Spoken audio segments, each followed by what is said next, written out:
Lifechanyuan solution to the Israeli-Palestinian conflict. Xuefeng.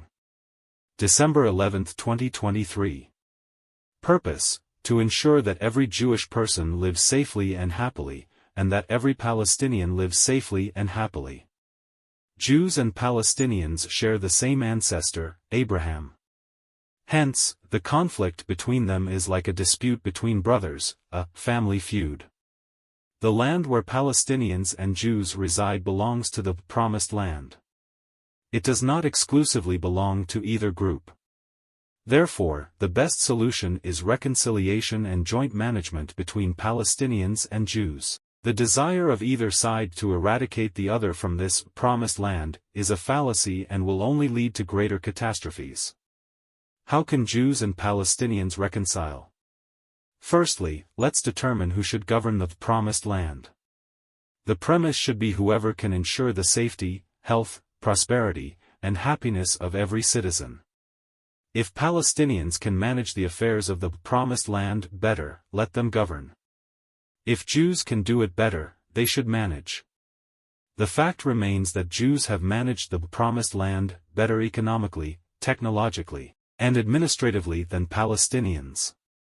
Therefore, the best approach is for all Palestinians to integrate into Israeli society, considering themselves Israeli citizens.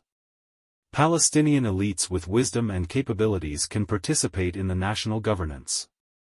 If Palestinians refuse to integrate into Israeli society, or if Jews refuse to accept Palestinians as Israeli citizens, consider the following alternatives.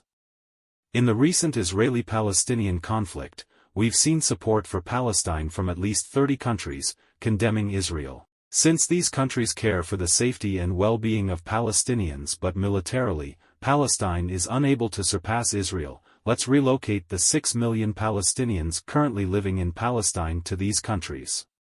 Each country can accept 200,000 refugees. This would resolve the issue. If the countries supporting Palestine only pay lip service and do not genuinely care for Palestinians, unwilling to accept them, then the third option comes into play. Isn't the United States supporting Israel? Then accept all 9.7 million Jewish people as Americans. Your country is vast and resourceful enough to allow 9.7 million Jews to move to the U.S. This would make the United States stronger. Moreover, I've observed many in the U.S. showing support for and standing by Palestine through protests. Let these sincere individuals, who genuinely care for Palestinians, go to Palestine and aid in its development. I believe those supporting and advocating for Palestine in the United States genuinely care for and cherish Palestine. They would certainly be willing to go to Palestine to participate in its construction. After all, once the Jewish people leave, there will be numerous houses available to live in and plenty of modern facilities to use. Why not take this opportunity? This would completely resolve the Israeli-Palestinian conflict and relieve Palestinians of any future concerns. If the 9.7 million Jewish people are unwilling to immigrate to the United States or if the U.S. lacks the courage and openness to accept them, then, considering the good relations with Israel and the concern for Palestinians, Russia, with its vast territory and insufficient military manpower, could accept 6 million Palestinian immigrants. Accepting 6 million Palestinians to Russia could both develop the vast land resources of Siberia and enhance Russia's influence.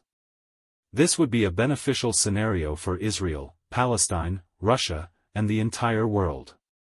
If Russia refuses to accept Palestinian immigrants or if Palestinians are unwilling to go to Russia, then the Israeli-Palestinian conflict will continue. Lifechanyuan provides these three solutions: reconciliation between Israel and Palestine, 30+ countries supporting Palestine to accept Palestinian refugees, all Jews migrating to the U.S., or all Palestinians moving to Russia. If none of these works, the last resort would be war using the most brutal means directly. As history has shown us, where civilization fails, barbarism becomes the most direct and effective way to resolve disputes.